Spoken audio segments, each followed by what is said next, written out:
اعوذ باللہ من الشیطان الرجیم بسم اللہ الرحمن الرحیم۔ اللہ تبارک و تعالیٰ کے نام سے شروع جو بڑا مہربان اور نہایت ہی رحم و کرم کرنے والا ہے۔ پیارے دوستو، اللہ تبارک و تعالیٰ نے حضرت عیسیٰ علیہ السلام کو بغیر باپ کے کس طرح پیدا فرمایا اور حضرت عیسیٰ علیہ السلام کی ولادت کس طرح ہوئی اور کس طرح اللہ تبارک و تعالیٰ نے حضرت عیسیٰ علیہ السلام کو بچپن میں ہی قوت گوئی عطا فرمائی اور کس طرح اللہ تبارک و تعالیٰ نے حضرت عیسیٰ علیہ السلام کی قوم پر آسمانوں سے کھانا نازل فرمایا اور حضرت عیسیٰ علیہ السلام کی قوم نے کس طرح اللہ تبارک و تعالیٰ کی نافرمانی کی اور پھر اللہ تبارک و تعالیٰ کی نافرمانی کرنے کے بعد اللہ تبارک و تعالیٰ نے اس قوم کو بندر اور سور کس وجہ سے بنایا۔ ان تمام تر سوالات کے جوابات قرآن و حدیث کی روشنی میں آج کی اس ویڈیو میں ہم آپ کو بتائیں گے، لہٰذا آپ سے گزارش ہے کہ ہماری اس ویڈیو کو آخر تک ضرور سنیں، اور اگر آپ اسلامک ویڈیوز میں دلچسپی رکھتے ہیں تو ہمارے اس چینل کو سبسکرائب کر لیں تاکہ اسی طرح خوبصورت واقعات آپ تک سب سے پہلے پہنچیں۔ پیارے دوستو، ایک دن حضرت مریم رضی اللہ تعالی عنہ بیت المقدس کے ایک کمرے میں اللہ تبارک و تعالیٰ کی عبادت میں مشغول تھیں کہ اچانک ان کے کمرے میں ایک اجنبی شخص داخل ہو گیا۔ وہ اجنبی شخص دراصل حضرت جبرائیل علیہ السلام تھے، جو انسانی شکل میں حضرت مریم رضی اللہ تعالی عنہ کے پاس آئے تھے۔ پیارے دوستو، حضرت مریم رضی اللہ تعالی عنہ ان کو دیکھ کر بہت ہی ڈر گئیں اور ان سے کہنے لگی، میں تجھ سے رحمان کی پناہ مانگتی ہوں۔ چنانچہ حضرت جبرائیل علیہ السلام فرمانے لگے، میں تو اللہ تبارک و تعالیٰ کی طرف سے بھیجا ہوا فرشتہ ہوں اور تمہیں ایک پاکیزہ بیٹے کی خوشخبری دینے کے لیے آیا ہوں۔ یہ سن کر حضرت مریم رضی اللہ تعالی عنہ کو مزید تعجب ہوا۔ وہ کہنے لگی کہ مجھ سے بچہ کس طرح پیدا ہو سکتا ہے، حالانکہ میرا تو نکاح ہی نہیں ہوا اور برائی کا مجھے تو تصور بھی نہیں، اور میرے جسم پر کسی انسان کا کبھی ہاتھ بھی نہ لگا اور نہ ہی میں نے کبھی بدکاری کی ہے، تو مجھے بچہ کس طرح پیدا ہو سکتا ہے۔ پیارے دوستو، حضرت مریم رضی اللہ تعالی عنہ کی یہ بات سن کر حضرت جبرائیل علیہ السلام نے فرمایا، حضرت مریم رضی اللہ تعالی عنہ سے فرمایا، یہ بات سچ ہے، آپ کو کسی مرد نے نہیں چھوا، لیکن اللہ تبارک و تعالی اس بات پر قادر ہے کہ وہ بغیر خامد کے یا بغیر کسی اور بات کے اولاد دے سکتا ہے، اور وہ جو چاہتا ہے وہ کرتا ہے۔ بے شک اللہ تبارک و تعالی اس بچے کو اور اس واقعے کو اپنے بندوں کے لیے پاکیزگی کا سبب بنا دے گا۔ اس بچے کا بغیر باپ کے پیدا ہونا اللہ تبارک و تعالی کی قدرت کی ایک بہت بڑی نشانی ہوگی، تاکہ یہ لوگ جان لیں کہ اللہ تبارک و تعالی ہر چیز کو پیدا کرنے پر قادر ہے اور وہ جو چاہتا ہے وہ پیدا کرتا ہے۔ جس طرح کہ اللہ تبارک و تعالی نے حضرت آدم علیہ السلام کو بغیر کسی عورت کے اور بغیر کسی مرد کے پیدا کیا، اور پھر حضرت اماں حوا رضی اللہ تعالی عنہ کو صرف مرد سے بغیر عورت کے پیدا کیا، اور باقی تمام انسانوں کو مرد اور عورت دونوں سے پیدا کیا، اور اب اس بچے کو یعنی حضرت عیسیٰ علیہ السلام کو اللہ تبارک و تعالی بغیر مرد کے عورت سے پیدا کرے گا، اور یہ اللہ تبارک و تعالی کی قدرت تھی، جلوہ گری ہوگی۔ اس کے بعد حضرت جبرائیل علیہ السلام نے کچھ پڑھا اور حضرت مریم رضی اللہ تعالی عنہ پر پھونک مار دی اور ان کو حمل ٹھہر گیا۔ جیسے جیسے بچے کی پیدائش کا وقت قریب آتا گیا، ویسے ہی حضرت مریم رضی اللہ تعالی عنہ کی پریشانی میں اضافہ ہوتا گیا۔ وہ اس بات کو لے کر پریشان رہنے لگی کہ کس طرح میں اپنی قوم کو سمجھاؤں گی اور میں کس طرح اپنی قوم کا سامنا کروں گی۔ لوگ تو مجھ پر زنا کی تہمت باندھیں گے۔ لوگوں کے بیجا الزامات اور تہمت کی وجہ سے حضرت مریم رضی اللہ تعالی عنہ بیت المقدس سے تقریباً 9 کلومیٹر دور ایک جنگل کی طرف، ایک پہاڑی کوہ سراقہ کی طرف چلی گئیں۔ اسی وجہ کو پامال میں بیت اللہ کہا جانے لگا۔ آپ کو درہ ذا کی تکالیف محسوس ہونا شروع ہو گئیں، چنانچہ آپ ایک کھجور کے درخت کے نیچے ٹیک لگا کر بیٹھ گئیں۔ درہ ذا کی تکلیف کے باوجود بھی آپ کو یہ فکر لاحق تھی کہ میں اپنے عزیز و اقارب کو کس طرح مطمئن کروں گی اور کس طرح ان کو سمجھاؤں گی کہ لوگ مجھے بدکار سمجھیں گے اور طرح طرح کی تہمتیں لگائیں گے۔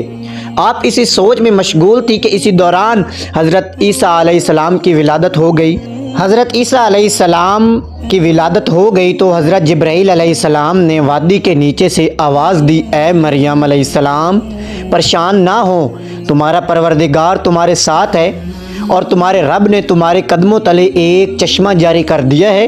اور اس کھجور کے درخت کو ہلاؤ تو اللہ تبارک و تعالی آپ کے سامنے تر و تازہ کھجوریں گرا دے گا۔ آپ پریشان نہ ہو اور یہ تر و تازہ کھجوریں کھائیں اور چشمے کا ٹھنڈا پانی پئیں اور اپنے بچے کو دیکھ کر اپنی آنکھوں کو ٹھنڈا کریں۔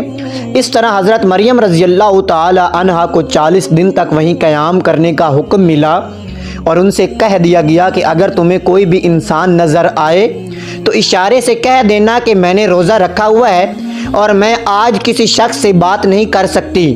پیارے دوستو، 40 دن کے بعد جب حضرت مریم رضی اللہ تعالی عنہا اپنے بیٹے کو لے کر اپنے گھر تشریف لائیں تو بستی والوں نے دیکھا کہ آپ کی گود میں ایک بچہ ہے۔ اس بچے کو دیکھتے ہی بستی والوں نے شور مچانا شروع کر دیا اور آپ پر طرح طرح کی تہمتیں لگانے لگے، اور حضرت مریم رضی اللہ تعالی عنہا کو کہنے لگے، تو نے یوسف سے زنا کیا ہے، نہ تو تیرا باپ ایسا تھا اور نہ ہی تیری ماں ایسی تھی۔ اسی دوران تمام بستی والے حضرت مریم رضی اللہ تعالی عنہا کے قریب جمع ہو گئے اور آپ پر طرح طرح کی تہمتیں لگانے لگے اور آپ کو اذیتیں دینے لگے، اور آپ کے خاندان والے کہنے لگے کہ مریم رضی اللہ تعالی عنہا اور ان کے منگیتر یوسف کو زنا کے جرم میں سزا ملنی چاہیے۔ پیارے دوستو، ان بستی والوں کی باتوں کو سن کر حضرت مریم رضی اللہ تعالی عنہا نے بستی والوں سے کہا کہ میں نے کوئی زنا نہیں کیا اور نہ ہی میں نے کوئی بدکاری کی ہے۔ اس وقت بستی والوں نے حضرت مریم رضی اللہ تعالی عنہا سے کہا کہ تمہارے پاس کون سا ثبوت ہے اور کون تمہاری پاکیزگی کی گواہی دے گا؟ اس وقت حضرت مریم رضی اللہ تعالی عنہا نے بچے کی طرف اشارہ کیا جو کہ اس وقت دودھ پی رہا تھا۔ اس وقت اللہ تبارک و تعالیٰ کے حکم سے وہ بچہ بول اٹھا کہ میں اللہ تبارک و تعالیٰ کا بندہ ہوں اور اللہ تبارک و تعالیٰ مجھے نبوت اور کتاب عطا فرمائے گا۔ اس کے بعد اس بچے نے فرمایا کہ اللہ تبارک و تعالیٰ نے مجھے نماز اور زکوٰۃ کا پابند بنایا ہے، اور جب تک میں زندہ ہوں مجھے اپنی والدہ کا حق ادا کرنے والا بنایا ہے، اور مجھ کو سرکش اور بدبخت نہیں بنایا، اور اللہ تبارک و تعالیٰ کی سلامتی ہے مجھ پر جب میں پیدا ہوا اور جب میں مروں گا اور جب دوبارہ زندہ کر کے اٹھایا جاؤں گا۔ اور اس طرح اللہ تبارک و تعالیٰ کا معجزہ دیکھ کر اس نومولود بچے کی گفتگو سن کر کچھ لوگ تو یقین کرنے لگے، لیکن محترم ناظرین، حضرت مریم رضی اللہ تعالیٰ عنہ پاک دامن ہے اور یہ بچہ اللہ تبارک و تعالیٰ کا معجزہ ہے،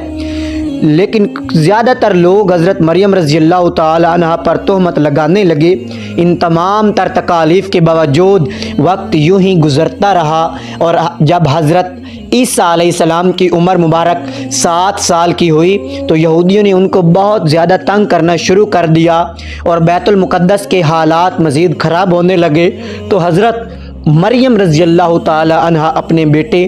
حضرت عیسیٰ علیہ السلام کو لے کر مصر کی طرف ہجرت کر گئیں۔ پیارے دوستو، آپ نے اپنی زندگی کے 13 سال مصر ہی میں گزارے۔ اس کے بعد پھر اللہ تبارک و تعالیٰ کے حکم سے آپ دوبارہ فلسطین میں تشریف لے آئیں۔ پھر اللہ پاک نے 30 سال کی عمر میں حضرت عیسیٰ علیہ السلام کو انجیل عطا فرمائی۔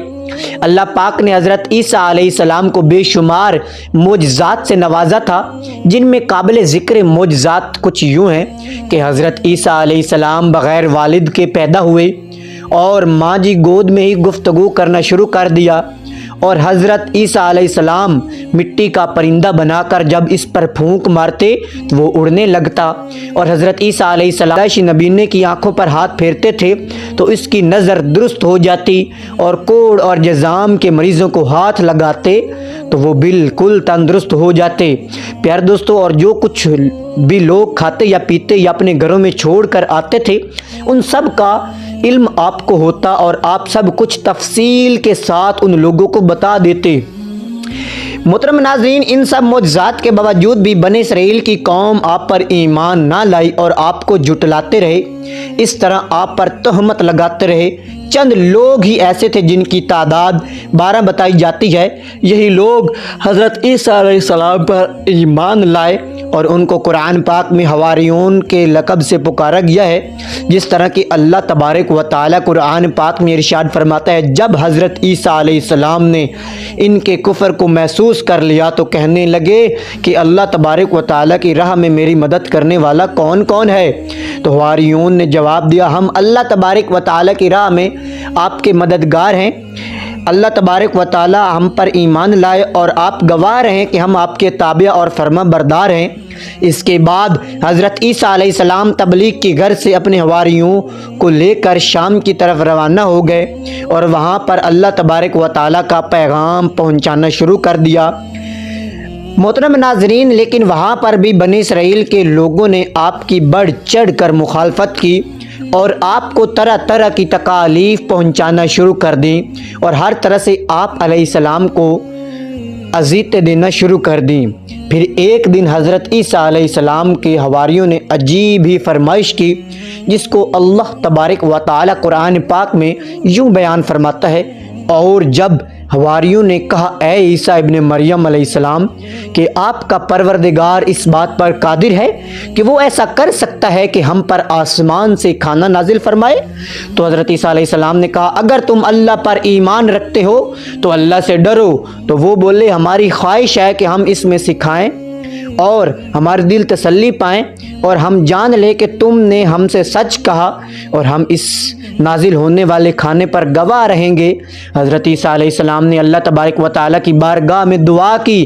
اے ہمارے پروردگار، ہم پر آسمان سے دسترخوان نازل فرما کہ ہمارے لیے وہ دن عید کا دن قرار پائے، یعنی ہمارے اگلوں کے لیے اور ہمارے پچھلوں کے لیے وہ تیری طرف سے نشانی ہو، اور ہمیں رزق عطا فرما، بے شک تیری ذات بہترین رزق عطا فرمانے والی ہے۔ تو اللہ تبارک و تعالیٰ نے فرمایا کہ میں تم پر ضرور کھانا نازل فرماؤں گا، لیکن جو اس کے بعد تم میں سے کفر کرے گا اسے دردناک عذاب ملے گا۔ اہل عالم میں سے کسی کو ایسا عذاب نہ ملا ہوگا۔ حضرت عمار بن یاسر رضی اللہ تعالی عنہ سے روایت ہے کہ حضور اکرم صلی اللہ علیہ وآلہ وسلم نے ارشاد فرمایا،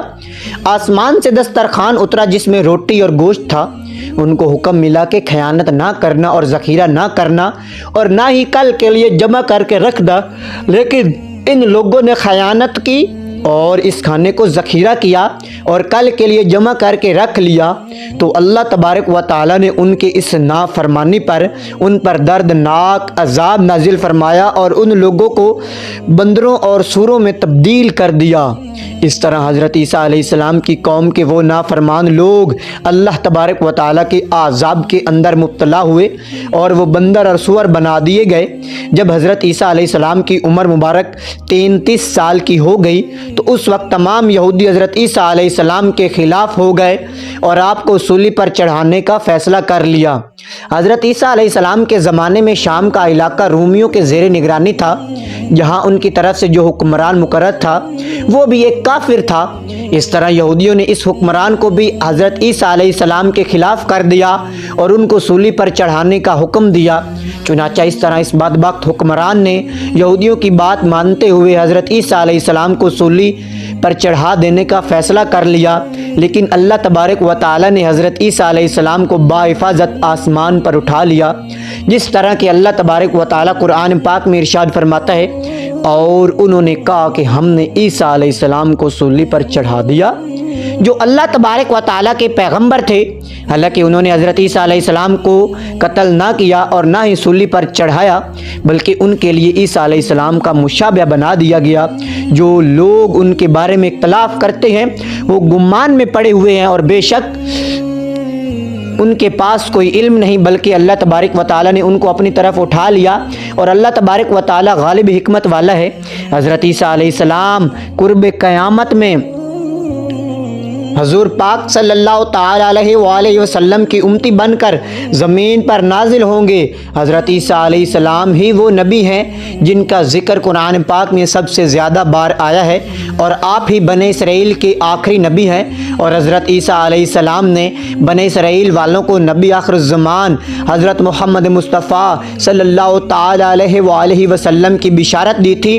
جس کو قرآن پاک میں اللہ تبارک و تعالی اس طرح بیان فرماتا ہے: اور جب حضرت عیسیٰ ابن مریم نے کہا، اے بنی اسرائیل والو، میں تمہارے پاس اللہ کا بھیجا ہوا آیا ہوں، اور ایک پیغمبر کی جو میرے بعد آئیں گے جن کا نام احمد ہوگا، بشارت سناتا ہوں۔ اس طرح حضرت عیسیٰ علیہ السلام کے آسمان پر اٹھائے جانے کے بعد 600 سال بعد تک کوئی بھی نبی نہ آیا، اور پھر حضرت محمد مصطفیٰ صلی اللہ تعالی علیہ وآلہ وسلم اس دنیا کے اندر جلوہ گر ہوئے۔ حضرت محمد مصطفیٰ صلی اللہ تعالی علیہ وآلہ وسلم خاتم النبیین ہیں، اور آپ کے بعد کوئی نبی نہیں آئے گا۔ پیارے دوستو،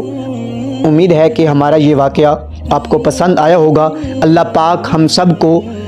عاجزی اور انکساری کے ساتھ زندگی گزارنے کی توفیق عطا فرمائے، اور اپنے محبوب حضرت محمد مصطفیٰ صلی اللہ تعالی علیہ وآلہ وسلم کے بتائے ہوئے طریقوں پر عمل کرنے کی توفیق عطا فرمائے، اور ایسے گناہ، غرور و تکبر سے بچائے جن میں مبتلا ہو کر پچھلی قومیں برباد ہوئی۔ آمین یا رب العالمین۔